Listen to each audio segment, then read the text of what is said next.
प्यारे नबी ने फरमाया कि दो मुंह वाले लोग लानती होते हैं, अल्लाह की लानत होती है। पूछा गया कि या रसूलल्लाह सल्लल्लाहु ताला अलैहि वसल्लम, कौन होते हैं दो मुंह वाले लोग, किनके दो मुंह होते हैं? तब आपने फरमाया कि वो लोग जिनके दो चेहरे होते हैं, इसके पास है तो उसकी बात करेगा, दूसरे के पास जाएगा दूसरे की बात करेगा, तीसरे के पास जाएगा तीसरे की बात करेगा, सबकी नजर में अच्छा बनकर रहना चाहेगा। माज़अल्लाह यार, पूरी दुनिया में कितने सारे लोग खुदा रसूल को भी नहीं मानते, तो हम लोग किस खेत की मूली हैं जो सबकी नजर में अच्छे हो सकते हैं। इंसान दुनिया की नजर में नहीं, अपनी नजर में अच्छा होना चाहिए। तौबा करिए और इन दो किरदारों को छोड़कर एक सच्चा किरदार निभाना शुरू कर दीजिए।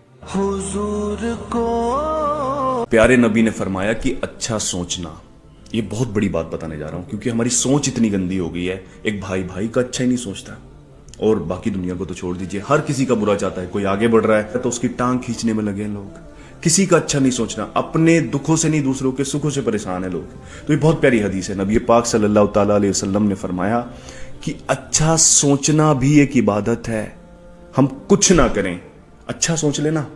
जैसे हम अपना सोचते हैं, खुदा जैसे मुझे दे रहा है मेरे भाई को भी दे दे।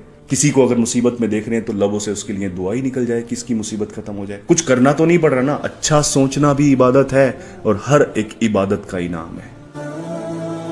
हजरत अली का एक फरमान है, बहुत गहरी बात है, काश हम सब लोगों के समझ आ जाए।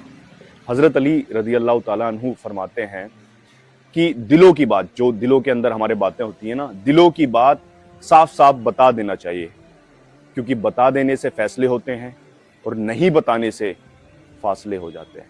हुजूर को हजरत मूसा अलैहिस्सलाम ने रब से पूछा कि या अल्लाह, अगर तेरे बंदे तुझे ढूंढना चाहें तो तू कहाँ मिलेगा? बहुत बड़ी बात बताने जा रहा हूँ। अगर आपने ध्यान से सुनी और ऐसे लोगों तक पहुंचा दी ना जो जुल्म करते हैं, शायद उनके दिलों में ये बात घर कर जाए और ऐसा करना बंद कर दे। जब हजरत मूसा अलैहिस्सलाम ने रब से पूछा कि अल्लाह, अगर तेरे बंदे तुझे ढूंढना चाहें तो तू कहाँ मिलेगा, तब अल्लाह पाक ने फरमाया कि जिन लोगों का दिल, ध्यान से सुनना, जिन लोगों का दिल लोग तोड़ देते हैं, मैं उन लोगों के टूटे हुए दिल में रहता हूं। किसी ने बहुत बड़ी बात कह दी कि उनसे नहीं डरना चाहिए। वो ताकतवर लोग जिनके साथ अगर कुछ गलत होता है तो खुद से बदला ले लेते हैं, उनसे डरना चाहिए, उन मजलूमों से डरना चाहिए जिनके साथ गलत होने पर वो खुद से बदला नहीं लेते, क्योंकि फिर उनके बदले अल्लाह लेता है।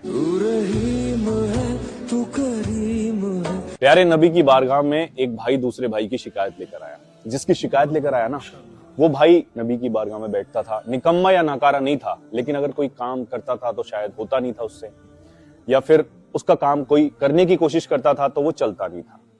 दिमाग जहनी तौर पर कुछ लोग कमजोर होते हैं, उसी तरह का वो कोई इंसान था। जब वो दूसरा भाई उसकी शिकायत लेकर आया, जो अक्सर दुनिया में होता है कि बहुत सारे काम एक भाई संभाल रहा है घर में और दूसरा भाई कुछ नहीं करता है या फिर करने की कोशिश करता है, कर नहीं पाता, सब लोगों के पास एक जैसा जहन नहीं होता ना। तो जब वो भाई हजरत मोहम्मद सल्लल्लाहु अलैहि वसल्लम के पास उसकी शिकायत लेकर आया कि हुजूर, ये मेरा भाई सारा दिन बैठा रहता है, कुछ करता नहीं है, नाकारा है, और सारे काम मैं संभालता हूँ, इसकी सारी जिम्मेदारी मैं उठाता हूँ, तो हजरत मोहम्मद सल्लल्लाहु अलैहि वसल्लम ने जो जवाब दिया ना, वो आजकल प्रैक्टिकली देखने को मिल रहा है। आप देखोगे ना कि कितने सारे घरों में, मैंने तो ये प्रैक्टिकली देखा है, मेरे गांव में, मेरे रिश्तेदारों में, या मैंने जहां भी देखा है, जो लोग इकट्ठा होकर रहते हैं, सारी फैमिलियां कामयाब होती हैं जो इकट्ठा होकर रहते हैं, और जब वो बिछड़ जाते हैं तो फिर उनके काम इतने अच्छे नहीं रहते। हुजूर ने बड़ा प्यारा जवाब दिया। हुजूर सल्लल्लाहु अलैहि वसल्लम ने फरमाया कि हो सकता है तुम्हें जो रिज्क मिल रहा हो वो इसके नसीब से मिल रहा हो। बस ऐसा ही तो परिवारों में होता है ना। जो लोग इकट्ठा होकर रहते हैं वो कामयाब इसीलिए होते हैं क्योंकि पता ही नहीं होता उसमें कि किसके नसीब से मिल रहा है। प्यारे नबी सल्लल्लाहु अलैहि वसल्लम की एक बहुत प्यारी हदीस बताने जा रहा हूं मैं आपको। मेरे हाथ में शहद है, शहद, इसकी मिसाल देकर आपने फरमाया था उस वक्त जो आज की दुनिया की सबसे बड़ी प्रॉब्लम थी ना, उसकी मिसाल दी थी। ये मेरे हाथ में शहद है। आपने फरमाया कि शहद बहुत मीठी चीज होती है, इससे ज्यादा मीठा कुछ होता नहीं है, लेकिन अगर इस शहद में इल्वा कोई दरख्त होता है, उसके टुकड़े डाल दिए जाए तो फिर ये शहद शहद नहीं रहता, बेकार हो जाता है। हालांकि इसमें शहद की कोई कमी नहीं है, वो मीठा है, लेकिन इल्वा दरख्त आने की वजह से वो बेकार हो जाता है। तो जिस तरह से इल्वा दरख्त इस शहद को बेकार कर देता है, उसी तरह से हसद ईमान को बेकार कर देता है। हुजूर को एक केकड़ा समुद्र के किनारे चल रहा था और अपने पैरों के निशान को देखकर खुश होता जा रहा था। थोड़ा आगे बढ़ता था, पीछे मुड़ के देखता था, पैरों के निशान को देखकर खुश होता था, कितने खूबसूरत हैं। ऐसी बहुत लंबी लाइन उसने बना दी, तब एक जोर की लहर आई और पूरे निशान मिटाकर चली गई। केकड़ा बहुत दुख से समुद्र की ओर देखता है और बोलता है, मैं तो तेरे अंदर रहता था, तेरे दिल में रहता था, उसके बाद तुझसे मेरी खुशी नहीं देखी गई, तूने सारे निशान मिटा दिए।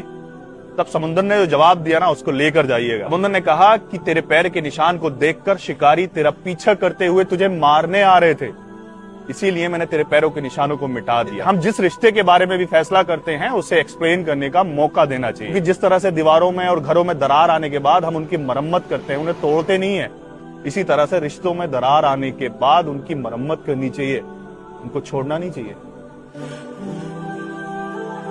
खुदा की कसम, इस बहन की जगह कोई और भी बहन होती ना, किसी भी धर्म जात से ताल्लुक रखने वाली, उसके साथ भी अगर ऐसे ही होता तब भी इतनी ही तकलीफ होती जितनी इसे देखकर हुई है।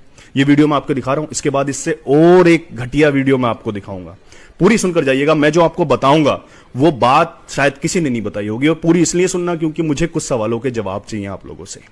ये वीडियो आप देख रहे हैं, इसमें से सारी पार्टी पॉलिटिक्स सब हटा दीजिए, धर्म जात सब हटा दीजिए, बस मुझे ये जवाब दीजिए कि एक सूबे की सबसे बड़ी पावर पे बैठा हुआ इंसान जब ये करेगा, धर्म और जात को हटा दीजिए, बस इतना देखिए कि एक हिंदुस्तान की, मेरे देश की बेटी पर हाथ डाला गया है, और किसने डाला है, उसके हिजाब पर हाथ किसने डाला है, जो सूबे की सबसे बड़ी कुर्सी पर बैठा हुआ है। मेरा सवाल यह है कि जब ये नॉर्मल लोग बेटियों की इज्जतों पर हाथ डालेंगे तो ये सूबे की सबसे बड़ी कुर्सी पर बैठे हुए इंसान ये किस मुंह से बोलेंगे अपनी पुलिस को उन्हें अरेस्ट करने के लिए, क्योंकि वो तो बता रहे हैं ना किस तरह से हाथ डाला जा सकता है। और फिर ये एक और वीडियो देखिए, उनको सपोर्ट भी आ जाता है।